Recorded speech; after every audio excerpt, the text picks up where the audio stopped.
আজকে আমি আপনাদের সাথে শেয়ার করব কিভাবে একটি কম্পিউটারকে দ্বিগুণ ফাস্ট করা যায়।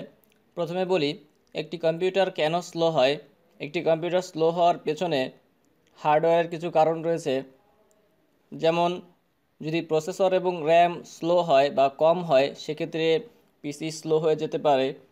কিন্তু আপনার পিসির প্রসেসর যদি ভালো প্রসেসর হয়, ইন্টেলের প্রসেসর হয়, বা আপনার র্যাম যদি খুব ভালো হয়, সেক্ষেত্রে আপনার পিসি স্লো হওয়ার পেছনে মূল কারণ হবে পিসির হার্ডওয়্যারগুলোকে সঠিকভাবে ইউটিলাইজ করতে না পারা। তো আমি আজকে দেখাবো কিভাবে একটি কম্পিউটারকে, অর্থাৎ একটি কম্পিউটারের যে হার্ডওয়্যারগুলো রয়েছে, এই হার্ডওয়্যারগুলোকে কিভাবে রাইট বা প্রপার ইউজ করা যায়। তো প্রথমেই যেটি বলবো সেটি হচ্ছে, আপনার কম্পিউটারে উইন্ডোজ সেটআপ দেওয়ার পরে প্রথম কাজটি হবে সমস্ত ড্রাইভারগুলোকে ইনস্টল করা এবং সাথে আপডেট করা। তো ইনস্টল করার জন্য আপনি কয়েকভাবে ইনস্টল করতে পারেন। প্রথমে আপনি যেটি করতে পারেন, আপনার কাছে যদি আগে থেকে ড্রাইভারগুলো থেকে থাকে, তাহলে এই ড্রাইভারগুলো দিয়ে আপনি ইনস্টল করতে পারেন। অথবা আপনার কাছে ড্রাইভার না থাকলে যদি কোনো একটি ডিভিডি ডিস্ক থাকে ড্রাইভারের, সেক্ষেত্রে আপনি এই ডিভিডি ডিস্ক এর মাধ্যমে ড্রাইভারগুলো ইনস্টল করতে পারেন। অথবা আপনি চাইলে সরাসরি অনলাইন থেকেও ড্রাইভারগুলো ইনস্টল করতে পারেন। তো আমি এই সমস্ত সিস্টেমের মধ্যে একটি সিস্টেম আপনাদেরকে দেখাবো। এই সিস্টেমটি আমার কাছে সবচেয়ে ভালো মনে হয়েছে। ড্রাইভার ইনস্টল করার জন্য আমি ড্রাইভার ইজি নামের এই সফটওয়্যারটি ব্যবহার করে থাকি। এই সফটওয়্যারটি আমার কাছে সবচেয়ে বেশি সহজ মনে হয়েছে, কারণ এই সফটওয়্যারটির মাধ্যমে আপনাকে কোনো ড্রাইভার খুঁজে বের করতে হবে না। এটি এখান থেকে স্ক্যান করলে অটোমেটিক্যালি আপনার পিসির জন্য যেই যে সফটওয়্যারগুলো ড্রাইভারগুলো দরকার হবে, এই ড্রাইভারগুলো সে অটোমেটিক খুঁজে বের করবে, এবং অটোমেটিক খুঁজে বের করার পরে এখানে ডাউনলোডের অপশন দেখাবে।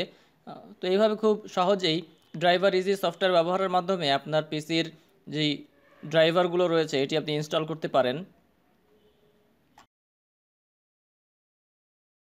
এরপর ড্রাইভারগুলো ইনস্টল করার পরের ধাপটি হবে install and update antivirus software, অথবা ইন্টারনেট সিকিউরিটি, অথবা মাইক্রোসফট ডিফেন্ডার।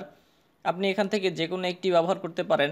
আমি মাইক্রোসফট ডিফেন্ডার ব্যবহার করি, কারণ যত আপনি থার্ড পার্টি সফটওয়্যার ব্যবহার করবেন তত আপনার পিসির ওপর লোড পড়বে এবং পিসিটি ক্রমান্বয়ে স্লো হতে থাকবে। তো সেক্ষেত্রে মাইক্রোসফট ডিফেন্ডার আপনি ব্যবহার করতে পারেন। এটি উইন্ডোজের ডিফল্ট একটি সিকিউরিটি সিস্টেম। অথবা আপনি চাইলে কোনো অ্যান্টিভাইরাস বা ইন্টারনেট সিকিউরিটি ব্যবহার করতে পারেন। সেক্ষেত্রে আমি আপনাকে সাজেস্ট করব কোনো পেইড ভার্সন অ্যান্টিভাইরাস ব্যবহার করতে। যেমন আপনি অ্যাভাস্ট ব্যবহার করতে পারেন, বা বিট ডিফেন্ডার ব্যবহার করতে পারেন, ক্যাসপারস্কি, নর্টন এগুলোও ব্যবহার করতে পারেন। তো সবচেয়ে ভালো হবে আপনি যদি বিট ডিফেন্ডারের পেইড ভার্সনটি কিনে নেন, সেক্ষেত্রে সবচেয়ে এটি ভালো হবে। অথবা ইন্টারনেট থেকে আপনি অ্যাভাস্ট এর পেইড ভার্সন এটি ডাউনলোড করে নিতে পারেন। কারণ আমরা জানি সাধারণত পিসি স্লো হওয়ার পেছনে মূল যেই কারণ কাজ করে সেটি হলো ভাইরাস। আপনার পিসিতে যদি ভাইরাস সংক্রমণ ঘটে, পেন ড্রাইভের মাধ্যমে অথবা ইন্টারনেট চালানোর মাধ্যমে ভাইরাস সংক্রমণ ঘটলে, সেক্ষেত্রে আপনার পিসিটি খুব দ্রুতই স্লো হয়ে যাবে। এরপরে 3 নাম্বার যে কারণ সেটি হলো আপনার পিসিতে .NET, direct x, visual C++ এবং জাভা এই 4টি প্রোগ্রাম ইনস্টল থাকতে হবে। এই 4টি প্রোগ্রাম ইনস্টল না থাকলে আপনি অনেক সফটওয়্যার চালাতে পারবেন না। অনেক সফটওয়্যার চালানোর জন্য .NET রিকোয়ারমেন্ট থাকে, ডিরেক্ট এক্সের রিকোয়ারমেন্ট থাকে, ভিজুয়াল C++-এর রিকোয়ারমেন্ট থাকে। তো সেক্ষেত্রে আপনাকে অবশ্যই এই 4টি প্রোগ্রাম ইনস্টল করতে হবে। আমি আপনাদের দেখাচ্ছি। এখানে দেখুন .NET-এর 4টি ভার্সন রয়েছে: .NET 2.0, 3.5, 4.0 এবং 4.5। এরকম বেশ কয়েকটি ভার্সন রয়েছে .NET-এর। আপনাকে এখান থেকে .NET 4.0 এবং 4.5 এই দুইটি ইনস্টল দিতে হবে, অথবা উইন্ডোজ 10-এর সাথে সরাসরি আগে থেকেই এই দুইটি .NET দেয়া থাকে। আপনাকে .NET 2.0 এবং 3.5 এই দুইটি .NET ইনস্টল দেওয়ার জন্য একটু ঝামেলা করতে হবে। আপনি চাইলে এই দুইটি অনলাইন থেকে সরাসরি ডাউনলোড করে ইনস্টল দিতে পারেন, অথবা আমি আপনাদের দেখাচ্ছি কিভাবে অফলাইনে .NET 2.0 এবং 3.5 ইনস্টল দিতে হয়। অফলাইনে .NET 2.0 এবং 3.5 ইনস্টল করার জন্য আপনার এই সফটওয়্যারটি প্রয়োজন হবে। সফটওয়্যারের ডাউনলোড লিঙ্ক আমি ডেসক্রিপশনে দিয়ে দিব। তো এখানে এই সফটওয়্যারটি ব্যবহার করে .NET 3.5 ইনস্টল দেওয়া খুবই সহজ। এজন্য আপনার প্রয়োজন হবে একটি উইন্ডোজ 10-এর বা উইন্ডোজ 8-এর ডিভিডি ডিস্ক। ডিস্কটি আপনার পিসিতে ইনসার্ট করার পরে এখানে আপনি ক্লিক করবেন। এখানে ক্লিক করলে যেই ডিভিডি ড্রাইভের লেটার, এই লেটারটি সিলেক্ট করবেন। সিলেক্ট করার পরে এখানে দেখবেন যে ফাউন্ড লেখা উঠেছে। ফাউন্ড লেখা ওঠার পরে আপনি ইনস্টলে ক্লিক করবেন। ইনস্টলে ক্লিক করলে অটোমেটিক্যালি .NET 3.5 ইনস্টল হতে থাকবে। এভাবে খুব সহজেই .NET 3.5 অফলাইন ইনস্টল করা যায়। এরপরে রয়েছে ডিরেক্ট এক্স আপনি ডাউনলোড করে ইনস্টল করতে পারেন, অথবা আপনার কাছে যদি আগে থেকে থাকে সেক্ষেত্রে এই সফটওয়্যারটি ইনস্টল করতে পারেন। ডিরেক্ট এক্স অনলাইন থেকে ডাউনলোড করতে পারেন, আমি ডেসক্রিপশনে ডাউনলোড লিঙ্ক দিয়ে দিব। এরপরে রয়েছে ভিজুয়াল সি এর এখানে বেশ কয়েকটি ভার্সন দেখা যাচ্ছে। 2005 থেকে শুরু করে 2005, 8, 10, 12, 13, 15 ভার্সনগুলো রয়েছে এখানে 64 বিটের জন্য। আপনি আপনার পিসির বিট অনুযায়ী ইন্টারনেট থেকে ডাউনলোড করে ইনস্টল করতে পারেন, আমি ডাউনলোড লিঙ্ক ডিসক্রিপশনে দিয়ে দিব। এরপরে রয়েছে জাভা জেআরই এই সফটওয়্যারটি আপনাকে ইনস্টল দিতে হবে। এটিও আপনি ইন্টারনেট থেকে ডাউনলোড করে ইনস্টল দিতে পারেন। এরপরে 4 নাম্বার টিপস হচ্ছে আপনার পিসিকে সবসময় ক্লিন রাখতে হবে। আমরা ঘর যখন ক্লিন না করি তখন কি হয়, ঘরের মধ্যে বিভিন্ন মাকড়সার জাল কিংবা ঘরের মধ্যে নোংরা আবর্জনা তৈরি হয়। তো আপনার পিসিটি ব্যবহার করতে করতে পিসিটিও নোংরা হয়ে যায় এক সময়। এই জন্য পিসিটিকেও বিভিন্ন সময় প্রতিদিন কয়েকবার করে ক্লিন করতে হবে। ক্লিন করার জন্য আপনি বেশ কিছু সফটওয়্যার ব্যবহার করতে পারেন। এখানে আমি দেখিয়েছি C cleaner, IObit advance system care pro, AVG, PC tune up ইত্যাদি বিভিন্ন সফটওয়্যার রয়েছে পিসি ক্লিন করার জন্য। তো আমি রিকমেন্ড করব সি ক্লিনার এই সফটওয়্যারটি অবশ্যই ব্যবহার করার জন্য। এই সফটওয়্যারটি আমার কাছে মনে হয়েছে এই সফটওয়্যারটি পিসি ক্লিন করার জন্য সবচেয়ে ভালো একটি সফটওয়্যার। অথবা আপনি আইওবিটের অ্যাডভান্স সিস্টেম কেয়ার এটিও ব্যবহার করতে পারেন। এরপরে 5 নাম্বার টিপস হচ্ছে আনইনস্টল করার জন্য আইওবিটের আনইনস্টলার প্রো এই সফটওয়্যারটি অথবা রিভো আনইনস্টলার প্রো এই দুইটি সফটওয়্যার ব্যবহার করতে পারেন। আমরা যখন কোনো সফটওয়্যার ইনস্টল করি তখন এই সফটওয়্যারের সাথে বেশ অনেক ফাইল সি ড্রাইভে বা যেই ড্রাইভে আপনি উইন্ডোজ দিয়েছেন ওই ড্রাইভে চলে যায়। কিন্তু আপনি যখন এই সফটওয়্যারটি আনইনস্টল করবেন আমাদের কম্পিউটারের উইন্ডোজের ডিফল্ট আনইনস্টলারের মাধ্যমে, তখন এই সফটওয়্যার যতগুলো ফাইল ইনস্টল করেছিল সবগুলো ফাইল ডিলিট হয় না, কিছু ফাইল থেকে যায়। এই কারণে আপনার পিসির ক্রমান্বয়ে লোড বাড়তে থাকে। কিন্তু আপনি যদি আইওবিট আনইনস্টলার প্রো অথবা রিভো আনইনস্টলার প্রো এই দুইটি সফটওয়্যারের মাধ্যমে বা এই ধরনের আরও অনেক সফটওয়্যার রয়েছে, এগুলোর মাধ্যমে যদি আপনি কোনো সফটওয়্যারকে আনইনস্টল করেন সেক্ষেত্রে আপনার সফটওয়্যার যতগুলো ফাইল নিয়ে ইনস্টল হয়েছিল ঠিক ততগুলো ফাইলই আবার আনইনস্টল হয়ে যাবে। এরপর 6 নাম্বার যে ধাপ, 6 নাম্বার টিপসটি হচ্ছে সিঙ্গেল টাস্কিং। যখন আপনি হেভি ওয়েট কোনো সফটওয়্যার নিয়ে কাজ করবেন সেক্ষেত্রে আপনাকে সবচেয়ে ভালো হবে শুধু একটি সফটওয়্যারই রান করানোর জন্য। আপনি একটি সফটওয়্যার রান করলে আপনার পিসিটি ফাস্ট থাকবে। আপনি একই সাথে যদি হেভি ওয়েট কয়েকটি সফটওয়্যার রান করেন সেক্ষেত্রে পিসিটি স্লো হয়ে যাওয়ার সম্ভাবনা রয়েছে। হেভি ওয়েট সফটওয়্যার বলতে আমি বোঝাচ্ছি যেমন ধরুন অটোক্যাড কিংবা 3DX ম্যাক্স অথবা মায়া এই ধরনের সফটওয়্যার যেগুলো রয়েছে, বা ভিডিও এডিটিংয়ের যে ভারী ভারী সফটওয়্যার রয়েছে, এই সফটওয়্যারগুলো সবচেয়ে ভালো হবে আপনি অ্যাট এ টাইম একসাথে শুধু একটি সফটওয়্যার ব্যবহার করবেন, তাহলে পিসিটি ফাস্ট থাকবে। এরপর 7 নাম্বার টিপস হচ্ছে আপনার সি ড্রাইভকে পরিষ্কার রাখতে হবে। সি ড্রাইভ পরিষ্কার রাখা বলতে আমি বোঝাচ্ছি আপনি যখন ডেস্কটপে আপনি যখন কোনো কিছু রাখেন তখন সেটি সরাসরি সি ড্রাইভে চলে যায়। আমরা অনেক সময় ডেস্কটপে বিভিন্ন ফাইল, ফোল্ডার, অডিও, ভিডিও ইত্যাদি রাখি, এগুলো সবই সি ড্রাইভে থাকে। এছাড়াও অনেক সময় আমাদের default download location C drive হওয়ার কারণে ডাউনলোডেড ফাইলগুলো সরাসরি সি ড্রাইভে চলে যায়। এজন্য সি ড্রাইভকে আপনি যত বেশি হালকা রাখবেন, অর্থাৎ সি ড্রাইভে ফাইল যত কম রাখবেন এবং স্পেস বেশি রাখবেন, আপনার কম্পিউটারটি তত বেশি ফাস্ট হবে। তো সি ড্রাইভ পরিষ্কার রাখার মাধ্যমে বা সি ড্রাইভে স্পেস বেশি রাখার মাধ্যমে আপনার কম্পিউটারটি ফাস্ট হবে অনেক বেশি। এরপর 8 নাম্বার টিপস হচ্ছে আপনার পিসিকে ডিফ্র্যাগমেন্টেশন করতে হবে, অর্থাৎ ডিফ্র্যাগমেন্টেশন সফটওয়্যার ব্যবহারের মাধ্যমে ডিফ্র্যাগমেন্টেশন করতে পারেন আপনি। ডিফ্র্যাগমেন্টেশন করার কারণ যেটি হচ্ছে আপনি যখন কম্পিউটারে অনেক বেশি ফাইল রাখেন কোনো ফোল্ডারে বা কোনো ড্রাইভে, তখন কি হয় এই ফাইলগুলো এলোমেলো অবস্থায় থাকে।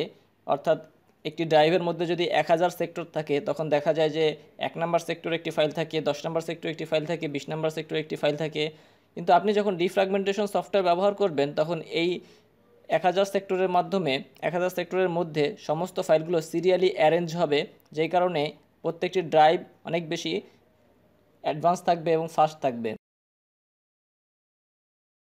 এরপর 9 নাম্বার টিপস হচ্ছে আপনার পিসিকে গুড কুলিং সিস্টেমের মধ্যে রাখতে হবে, অর্থাৎ যাদের পিসির গরম হয়ে যাওয়ার সমস্যা রয়েছে, তাদের পিসি হ্যাং করা বা আটকে যাওয়া বা স্লো হয়ে যাওয়ার পেছনে একটি কারণ হচ্ছে পিসি গরম হয়ে যাওয়া।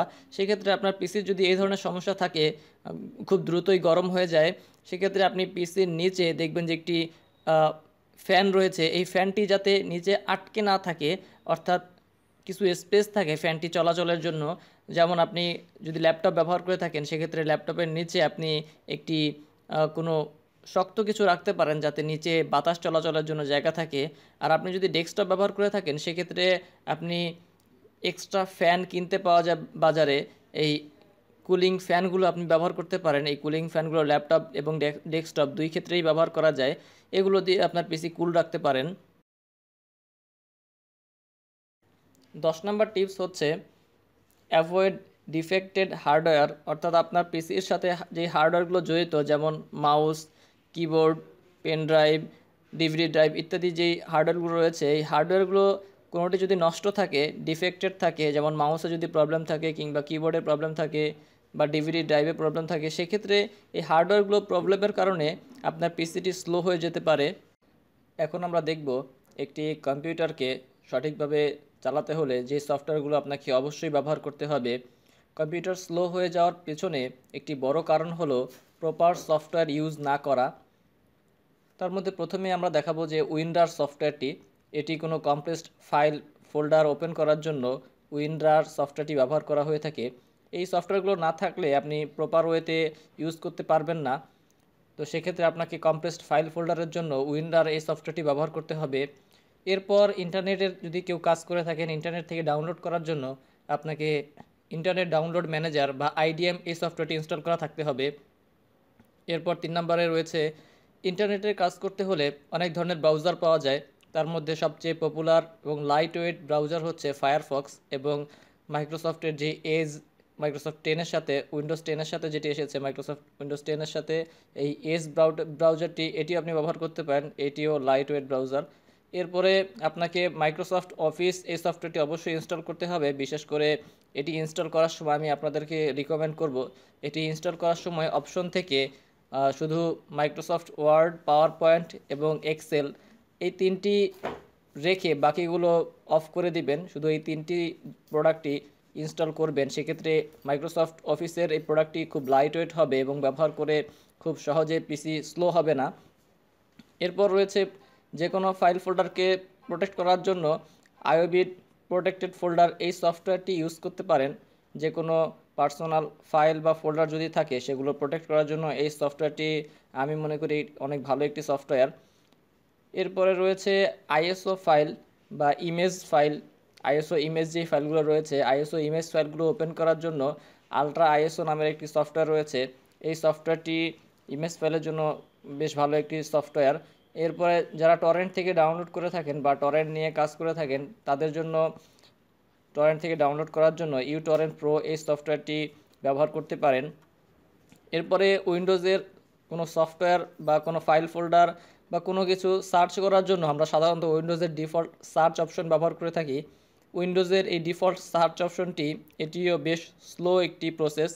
এটির জন্য আপনি একটি সফটওয়্যার ব্যবহার করতে পারেন, যে সফটওয়্যারটি নাম হচ্ছে এভরিথিং বা সার্চ এভরিথিং। এই সফটওয়্যারটি ব্যবহার করে খুব দ্রুত আপনি উইন্ডোজের যে কোনো ফাইল ফোল্ডার বা যে কোনো ইমেজ বা যে কোনো কিছু খুঁজে বের করতে পারেন খুব সহজেই। এরপরে আরেকটি সফটওয়্যার রয়েছে ফক্সিট পিডিএফ ফাইল ওপেন করার জন্য ফক্সিট রিডার এই সফটওয়্যারটি খুব জনপ্রিয় একটি সফটওয়্যার। ফক্সিট রিডার ছাড়াও আরও বেশ কিছু পিডিএফ ফাইল ওপেন করার জন্য সফটওয়্যার পাওয়া যায়। তো সেই সফটওয়্যারগুলো সাধারণত একটু ভারী হবে, এজন্য আমি আপনাদেরকে রিকমেন্ড করব ফক্সিট রিডার এই সফটওয়্যারটি পিডিএফ ফাইল ওপেন করার জন্য ব্যবহার করতে, কারণ এই সফটওয়্যারটি লাইট ওয়েট একটি সফটওয়্যার, সেই সাথে এই সফটওয়্যারে বেশ অনেক ধরনের সুবিধা, এডিটিংয়ের সুবিধা সহ বেশ কিছু সুবিধাও রয়েছে। এরপর যে কোনো ফটো ওপেন করার জন্য বা এডিট করার জন্য পিকাসা ফটো ভিউয়ার এই সফটওয়্যারটি আপনি ব্যবহার করতে পারেন, এটি একটি লাইট ওয়েট সফটওয়্যার। এরপরে যারা পিসিতে বাংলা লেখালেখির কাজ করে থাকেন, তারা বাংলা লেখালেখি বা টাইপিংয়ের জন্য অভ্র কিবোর্ড এই সফটওয়্যারটি ব্যবহার করতে পারেন। আর যে কোনো ভিডিও বা অডিও ফাইল ওপেন করার জন্য আপনি ভিএলসি বা কেএম প্লেয়ার এই দুইটি সফটওয়্যার একটি ব্যবহার করতে পারেন। অথবা আপনার পছন্দ মতো কোনো লাইট ওয়েট সফটওয়্যার ব্যবহার করতে পারেন। তো আমি মনে করি এই সফটওয়্যারগুলো আপনার পিসিতে অবশ্যই থাকতে হবে। এই সফটওয়্যারগুলো যদি আপনার পিসিতে থাকে এবং এই সফটওয়্যারগুলো আপনি সঠিকভাবে ব্যবহার করতে পারেন, সেক্ষেত্রে আপনার পিসিটি স্লো হওয়ার কোনো কারণ নেই। তো আজকে এই পর্যন্তই। ধন্যবাদ সবাইকে। আমাদের ভিডিওটি যদি আপনার ভালো লেগে থাকে তাহলে অবশ্যই লাইক করতে ভুলবেন না। লাইক করতে পারেন আমাদের ফেসবুক পেজ। আর আমাদের ভিডিওটি কেমন লাগলো সেটি সম্পর্কে কমেন্ট করতে পারেন ইউটিউবে, কমেন্ট করতে পারেন ফেসবুকে। ভালো লেগে থাকলে শেয়ার করতে পারেন আপনার বন্ধুদের মধ্যে। আর অবশ্যই আমাদের চ্যানেলটি সাবস্ক্রাইব করতে ভুলবেন না। আপনাদের প্রতিটি লাইক, কমেন্ট, সাবস্ক্রাইব আমাদেরকে উৎসাহিত করে পরবর্তী ভিডিও তৈরি করার জন্য। তো আজকে এই পর্যন্তই। ধন্যবাদ।